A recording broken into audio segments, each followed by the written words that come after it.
Three, two, one. What's happening, guys? This is Logan Robinson from Here the Spear, presented to you by NoleGaming.com. We are here live for our instant reaction after Florida State takes down the Miami Hurricanes. Closer than probably expected, but it is one of the biggest rivalries in the country. Things happen like this, but Florida State responds, and they get it done, winning 27-20. Florida State is now 10-0. Still have two more games in the regular season to finish off. But with me this evening is Austin Veazey, our lead basketball writer and game preview guy for the season on football. And then down below is Dustin Lewis, our editor-in-chief. Gentlemen, Jarian Jones seals it off. Keon Coleman makes plays as usual.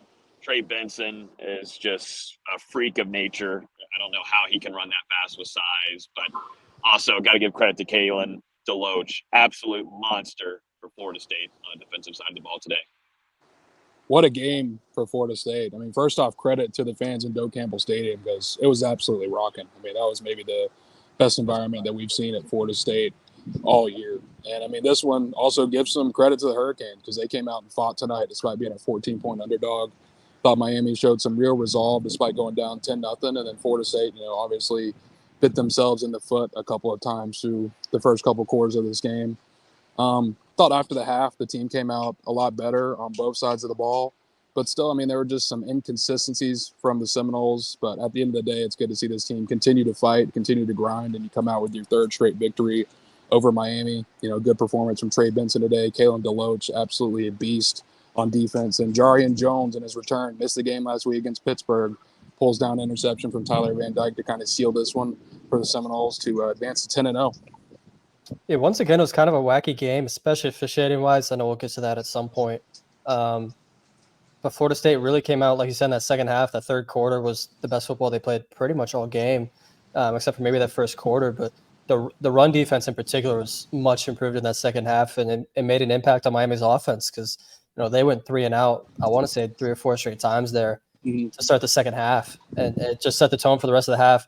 They get one fluke touchdown in the fourth quarter where Kevin Knowles takes the wrong angle. Cypress was draped all over the receiver, and Knowles just cuts the angle short, and next thing you know, Miami's in the end zone. But other than that, I thought they played pretty well in the second half. Still some things to clean up offensively, still some things to clean up defensively. But you take 10-0, you take a win over Miami. There's no such thing as a bad win over Miami. I don't care what year it is. So we take them. Yep, you do. Absolutely. Definitely whenever you have this amount of recruits too in the stands, that kind of an environment, there's just nothing like it here. Definitely when it's all riled up in the second half, you have no sun, you're back into the dark, and Doak under the lights is a different animal. And you could tell, definitely listening and talking with a few of the players after the game, it played a big part in it. Just the atmosphere on third downs and defense. It was rocking. Was it loud on TV for you, Austin? At moments, yeah, especially early in the first quarter, and then that last drive, yeah, the war chant's always going. They're always going to be, emphasizing that on TV. But it was loud. You could tell, and I'm upset I wasn't there because it looked like a fun atmosphere. Yeah, no, 100%. And looking at it, a few of the plays, man, some things that stand out to me just right off the bat, where Jordan Travis almost took a safety there, which was crazy. It should have been a safety. It seemed to be that way on TV. Got out of that and scraped out. And then also, too, Greedy Vance almost seemed like an interception there on his side of things. And then, maybe it was even there for Miami and Florida State since both calls didn't go in their favor. But a lot of things officiating-wise, which was we can keep going. The targeting, that was absolutely a targeting on James Williams. I don't know how it wasn't called. It was crown of the helmet to the face mask. Never got an answer on it, yeah. So the crazy thing was during the broadcast, I forget the guy's name that was next to Greg McElroy, but he said that the replay crew was supposed to come to the broadcast booth and explain the no safety call in the third quarter, and then they never came. And then they called him again for the no targeting, and then they just didn't answer about it whatsoever. Sounds like they're doing great work. So I don't know what the replay crew is doing, but even the broadcast booth was like, I don't know what's happening. Yeah, it's hard for us to tell much. We get the TV up there, but don't get the audio and such. Also heard from Jordan Travis. I guess also on the broadcast they showed that JT got his chain snatched. Was that true? I want to say it was that same play where the targeting happened. I didn't notice it in I live believe play, it was. but I think it was that same play where James Williams got in his face and ripped his chain. I think that's what happened. And then on the So flip side, I mean, how does Miami not get called for any of those offensive pass interferences? I mean, Florida State's defensive backs were in good position a couple times to potentially make a play on the ball, and you saw them getting ripped to the ground or pushed away at the last second. Florida State, 4 or 5 offensive pass interference calls throughout this 2023 season. A little fishy that Miami didn't get any flags. I mean, the 3 or 4 times that happened tonight. Yeah, the one that was egregious was the one on that last drive for Miami, where what's the receiver's name? Because it's bothering me. George? Jacoby. Yeah, George. Renardo was draped all over him, and at the top of the route, George just goes, just shoves him off. And then on the flip side, AZ got a pretty weak holding call. I thought it looks like both guys were kind of just locked onto each other. They weren't really holding; they were just kind of standing there. And then AZ broke on the ball faster. I was stunned that was a holding call, but ACC is going to ACC. Yeah. Well, one thing that happened, Keon Coleman came back. Kind of took a couple quarters for him to find his groove again, but once he did, man, he made some splash plays.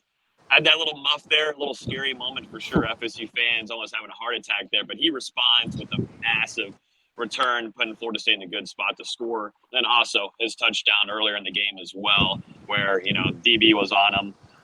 Defensive DPI, everything, pass interference, he still comes down with it. Just goes to show how big of a player this guy is. He's super talented, super special, and he continues to put up highlight plays for this Florida State offense. That was a huge sequence for Florida State. I think first off, you got to give some credit to the defense for forcing them to stop there inside the Miami 20, punting away to Keon Coleman. And I mean, man, you just get to see some of that natural talent when you talk about the 6'4", 215-pound wide receiver. Not many punt returners built like that, and not many can make a play like that, like Keon Coleman can in the open field. I mean, just explodes up the middle for a second. Looks like he's going to go all the way. Just barely, one guy trailing and the kicker kind of combined there to stop him at the 10-yard line. I don't know if anyone noticed, but he spiked the ball after the play, kind of in excitement. It looked like he hit the punter in the head. Actually, it was kind of funny looking back on the replay, but I saw the video, and it kind of looked like he broke the U over his knee, too. Like, it was all in one motion, spiking the football, breaking the U. All-time clip. I love it. We'll have to go pull that one up again. And then a couple plays later, I mean, Keon Coleman just does what Keon Coleman does. Jordan Travis, one of those contested throws in the end zone, and Keon Coleman, being the wide receiver that we know he is, goes up and gets it like we've seen against LSU, like we've seen against Clemson. That's just kind of his patented play during this season at Florida State. His 10th receiving touchdown of the season gave FSU a 27-13 advantage at that point, and was enough, obviously, for Florida State to continue riding that out and survive tonight. Yeah, and he definitely should have had a lot more catches and production than he did. 4 receptions for 24 yards and a touchdown, but he had 10 targets. There was one play, third or fourth quarter, where he had Miami cooked on a slant and go and gets held at the top of the break. Doesn't get called. Early on, Jordan Travis was struggling to find him and connect with him. You could tell that he was working himself back in, whereas Johnny Wilson, it looked like he didn't miss a beat. Those back shoulders were there all game, and yeah, Johnny dropped one late, but otherwise, I thought he played pretty well. And it was good to see those guys back on the field. Yeah, JT loves going to Johnny Wilson. That's kind of his blanket guy, and they took multiple shots, back-to-back shots as well. One of them was dropped to Johnny on the sideline over here. But fun fact here, too, guys: Jordan Travis, only quarterback in program history for Florida State to go 3-0 against the Miami Hurricanes, which is a pretty crazy fact. I mean, this kid just continues to break records and all this kind of stuff. But some history was made today with Jordan Travis getting that win. What do y'all think defensively? Just starting off with Kalen DeLoach's play, recording 2 sacks, multiple pressures. He was just all over the place, and he just like Mike Norvell said after the game. Speaking with him, he thinks Kalen DeLoach is playing at an elite level, and it was good to hear from Kalen DeLoach just tell us after the game, how much it meant to him to get this win in his last game against the Hurricanes, and how much it means for him and also for this team, but also understanding that they're on to the next. You think about this one just for a little bit longer, and then you got still 2 more games in this regular season to take care of. But defensively overall, and also Kalen DeLoach's play. Kalen DeLoach was a monster tonight. I mean, just flying around the football, finished the game, led the team in tackles with 10. Obviously, those 2 huge sacks, continues to be FSU's leading sack getter so far in 2023. I mean, he made a huge impact on this game. I thought Florida State's pass defense, for the most part, we talked about that one broken play for Jacoby George. I mean, outside of that, if Miami doesn't hit that, they finish with under 100 yards passing on the evening. It was really the rushing defense that was having some big struggles at times, and that was kind of what we talked about on the podcast a little bit. We knew that Miami wanted to pound the rock and try and control the clock as much as they could, and I mean, credit to them, they're having some real success there. Those first 2-3 quarters, but then Florida State able to buckle down there and do enough at the very end to kind of whore them off. Yeah, I agree that the Russian defense was suspect early on. I'm trying to get to here it is. So in the first half, Miami was averaging 5.1 yards per carry, and then in the second half, it was just 2.3 yards per carry.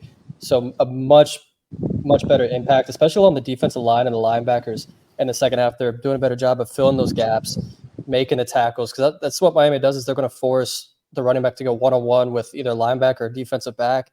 First half, Florida State wasn't making the plays. Second half, they were. Deloach was Timothy Turner. I mean, he was so good tonight. He had 2 sacks. He should have had a third. He was just everywhere when Florida State needed him to be. And I really didn't think, the defense messed up too bad on some of those runs. It was just a couple times either a poor angle or you have the running back bounce off the first tackler and go for extra yardage. For the most part, they were in those right spots. You just got to be there and make that play. Yeah, and even if we go back to Miami's first touchdown of the game, that kind of weird jump ball to the corner. Yeah, it was like the 4th time that series where Florida State didn't quite look ready defensively, and Miami caught them a little off guard. There was a lot of that happening in the first half. I didn't really see much of that in the second half. It was good for Fuller and those guys to get that cleaned up. It was a weird play, right? Like Renardo, it seemed like it took him an extra half second to react there, and that was just enough space the Miami receiver needed to make that play. And on the broadcast angle, it honestly looked like Emory way overthrew it, but ended up being right where it needed to be. Another player too we cannot forget about is Alex Mastromanno. I was going to bring him up. Can you say it, Dustin, for us, please? Don't. The punter from down under. No, he deserves it though. He deserves it. Incredible day by him, pinning the Hurricanes multiple times. He was in his bag this afternoon and going into the evening. He played great. He's been that way throughout this whole season. Mm-hmm. And Mike Norvell giving a lot of credit to him. He also got to help break the rock after the game. But so all the specialists too. Shout out to Ryan Fitzgerald too, staying perfect on the night as well. Ended up getting some crucial points of Florida State coming out and getting this victory. But overall, special teams also too, punt coverage, kickoff team. The special teams played a big part in this. But Alex Mastromanno, man, MVP for me. Special teams and a top 3 player from tonight, just the way that he was able to flip the field on the Hurricanes. The whole unit was massive in this game. Alex Mastromanno, 7 punts for 343 yards, a 49-yard per kick average. 5 of those 7 punts fell inside the 20, and I think we know a couple more traveled even longer than that, depending on the Hurricanes inside the 10 and inside the 5. He did a really good job of flipping the field position for the Seminoles. We talked about Keon Coleman's punt return. I thought the kickoff coverage for Florida State, didn't get a ton of opportunities in this game, but when they were out there, really good. And you're talking about a Miami team that was among the top in the country as far as their kick return unit coming into this one. So Florida State special teams, once again, make an underrated impact and help pull out this victory.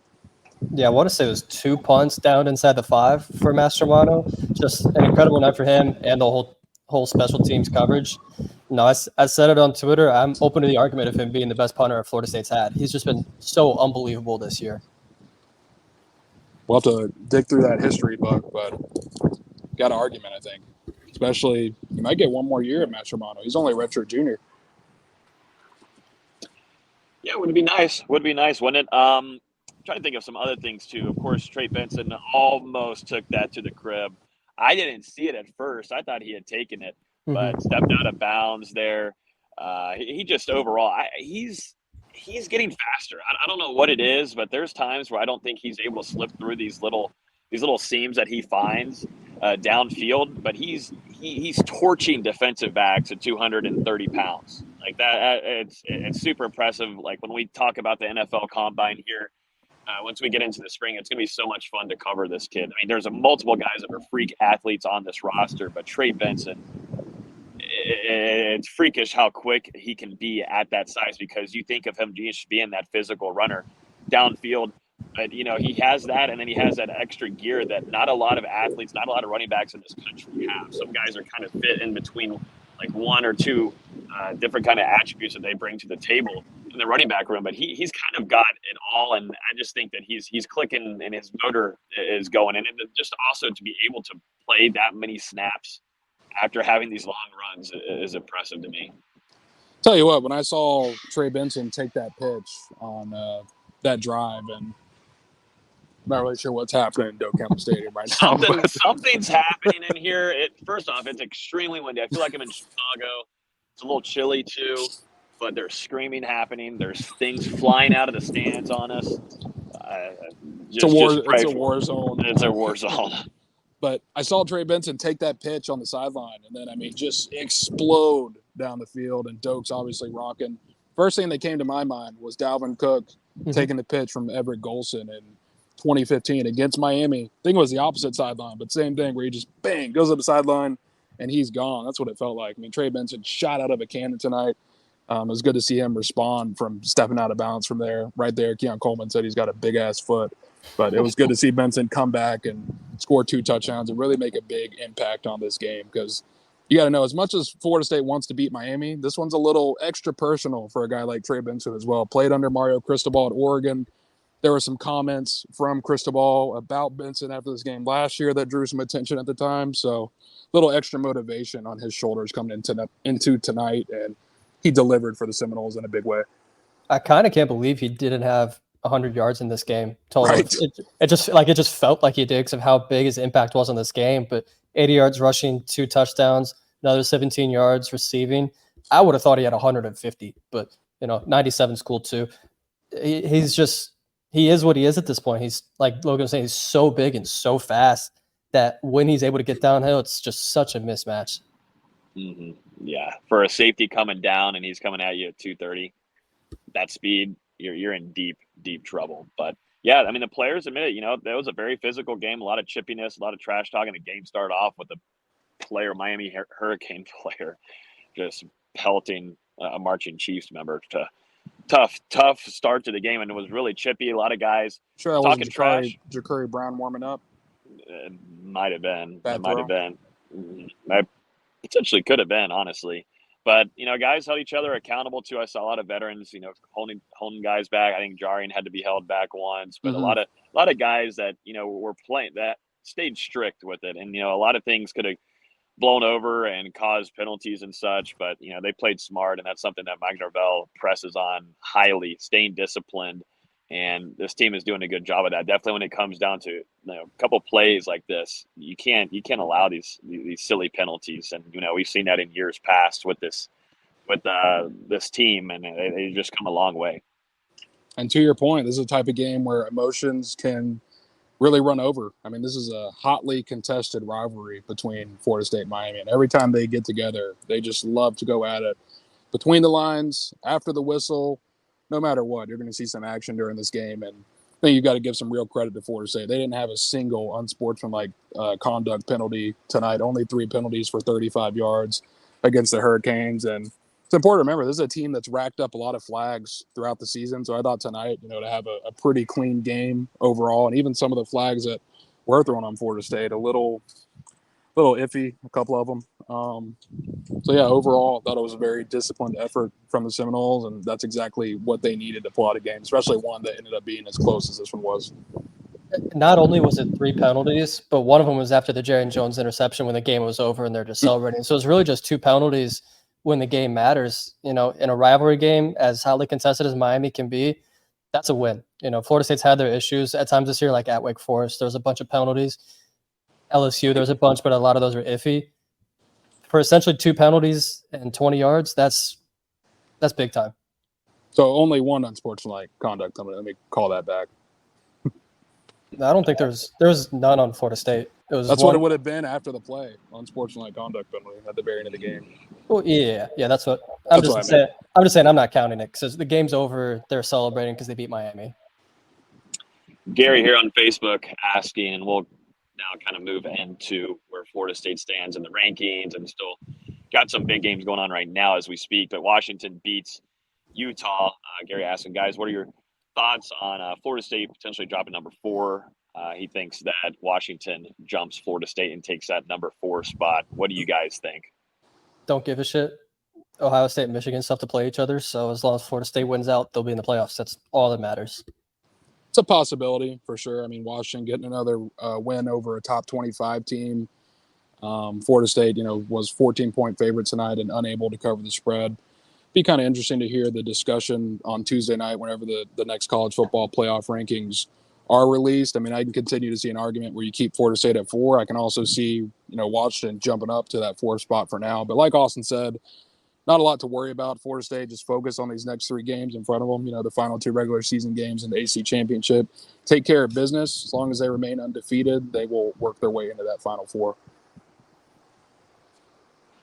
Yeah. Florida State next week faces North Alabama. Home finale. For the last home game of the season. And then they will be on the road against the Gators, and Billy Napier will be there to cover that one. Looking forward to it. The last time, D-Lou, you and I were there. I don't want to talk about it. Yeah, I won't go any further into it, but it wasn't so pretty in the outcome for Mike Norvell and Jermaine Johnson. Kind of disappointing ending, obviously, to that season. Couldn't go bowling, but hoping for a better result there in Florida State's favor. But here, Florida State does what it needs to do. They take down the Miami Hurricanes 27-20. We'll be back here live on Wednesday to recap more of this game as we look into and watch some film on this, and then we'll be previewing Florida State versus North Alabama. We're going to talk some college football playoff too and the rankings there, but make sure you guys are tuned in at our site, NoleGameDay.com. If you're on here live watching, viewing, we're also on audio podcast version, iTunes, Google Play, Spotify. Make sure you subscribe there so you get notified every time we release a new episode. But the Seminoles are 10-0, gentlemen. I think a lot of FSU fans, too, maybe not too happy of the result. They want to see Florida State smoking these teams out. But like Norvell admits, and a lot of the players, they knew that they were going to get Miami's best shot. That's how it's going to go. And if Florida State continues to do what they need to get done and finish these teams off and do what they do in Charlotte, Florida State has a really strong chance to be in that college football playoff. So, that's going to do it, guys. Hope you all have a great evening, and we'll talk to you guys on Wednesday at 7 p.m. Peace.